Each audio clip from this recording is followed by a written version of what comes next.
Hello students.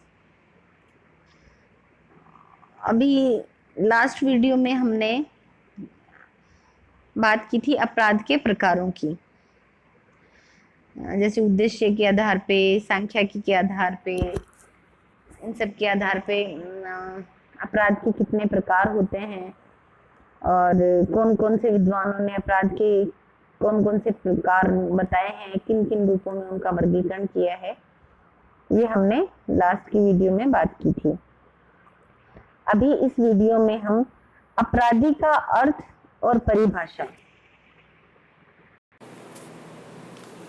इस video में हम अपराधी का अर्थ और परिभाषा, अपराध क्या है, इसकी परिभाषा, अर्थ, अपराध के प्रकार, अपराध को विभिन्न दृष्टिकोणों से देखा जाता है जैसे सामाजिक, वैधानिक, मनोवैज्ञानिक, इनके आधार पे हमने अपराध के बारे में पढ़ा। अब बात करते हैं हम अपराधी का अर्थ और परिभाषा। सामान्य रूप से जो व्यक्ति नियमों की अवहेलना करता है, समाज के विरुद्ध आचरण करता है अथवा धर्म, परंपरा आदि सामाजिक मान्यताओं के विरोध में कार्य करता है, उसे अपराधी की संज्ञा दी जाती है। हमने अपराध की बात की थी कि अपराध क्या है, तो नियमों के विरुद्ध, कानून के विरुद्ध, सामाजिक व्यवस्था के जो मानदंड, मूल्य, नियम बने हुए हैं उनके विरुद्ध जो आचरण किया जाता है वो है अपराध। और अपराधी कौन है कि वो जो नियमों की अवहेलना करता है, अव्यवस्था बनाता है, वो है अपराधी। टाफ्ट के मत में भी वह व्यक्ति अपराधी है जिसने कानून निषिद्ध व्यवहार किया है।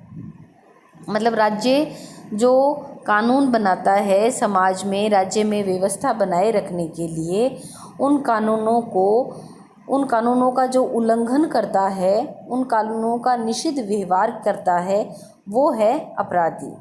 अर्थात वही व्यक्ति अपराधी माना जा सकता है जिसे न्यायालय दोषी मानता हो। अपराधी, हम हर किसी व्यक्ति को अपराधी नहीं कह सकते। हम किसी भी व्यक्ति को अपराधी तब तक नहीं कह सकते जब तक कि उसका अपराध, जब तक कि उसका कार्य न्यायालय द्वारा दंड देने योग्य नहीं माना जाता हो, जिसके लिए दंड की व्यवस्था की जाती है।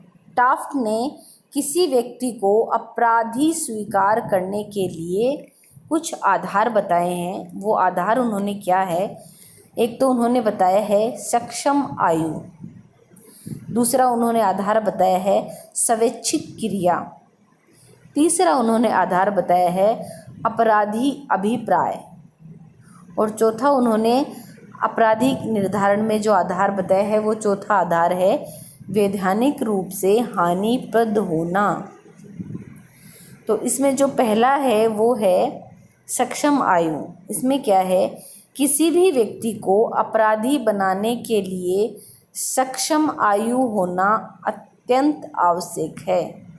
सामान्यतः किसी भी देश में 6 से 7 वर्ष से कम उम्र के बालकों द्वारा किया गया समाज विरोधी कार्य अपराध की श्रेणी में नहीं आ सकता। क्यों? क्योंकि उस उम्र से पहले बालक अच्छा बुरे में अंतर स्थापित करने योग्य नहीं होता। अतः व्यक्ति को तभी अपराधी माना जा सकता है जब उसमें उचित अनुचित की भावना का विकास हो जाए। छोटा बच्चा अगर समाज विरोधी या समाज के किसी नियम का या कानून के किसी बने हुए किसी कानून का उल्लंघन अगर कर भी देता है तो उसे हम अपराधी नहीं मान सकते। क्यों?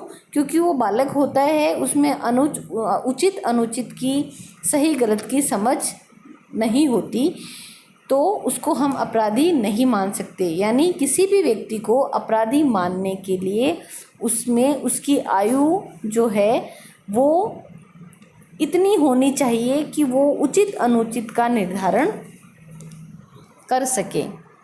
दूसरा है स्वैच्छिक क्रिया।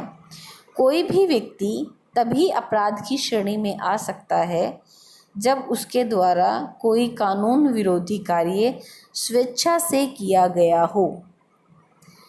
यदि किसी व्यक्ति के दबाव में आकर कोई अनैतिक कार्य करता है तो उसे अपराधी नहीं कहा जा सकता।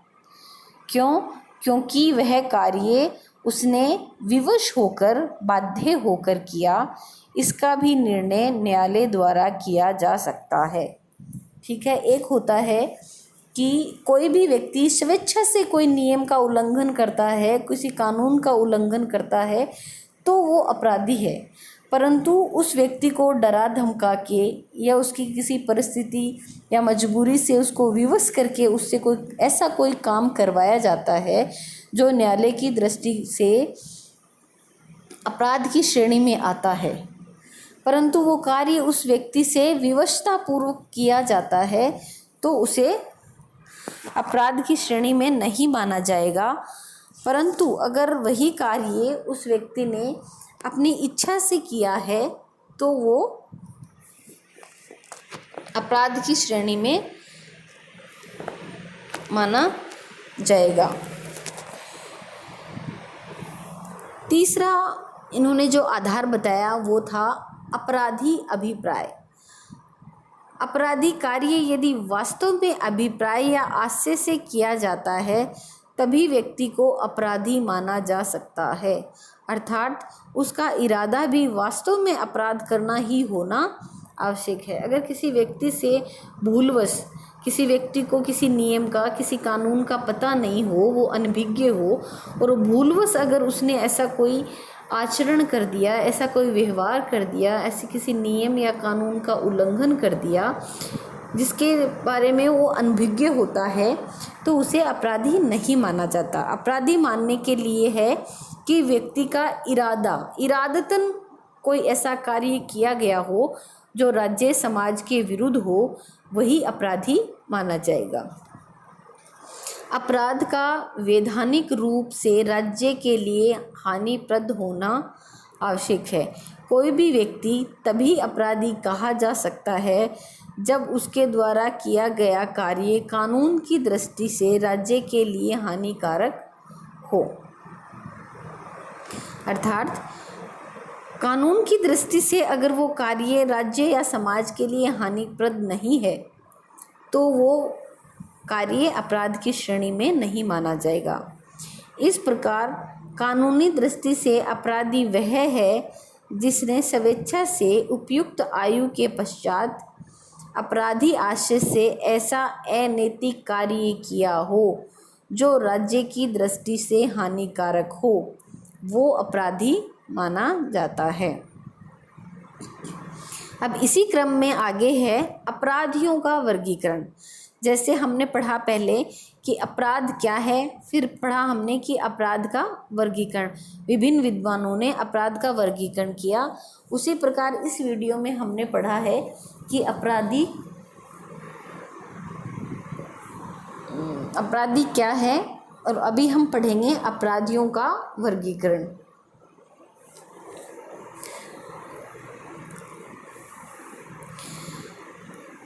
सदरलैंड ने 2 प्रकार के अपराधी बताए, साधारण अपराधी और श्वेत वस्त्रधारी अपराधी। अब साधारण अपराधी में कौन सा आता है? वे अपराधी जिनकी सामाजिक व आर्थिक स्थिति संतोषजनक नहीं है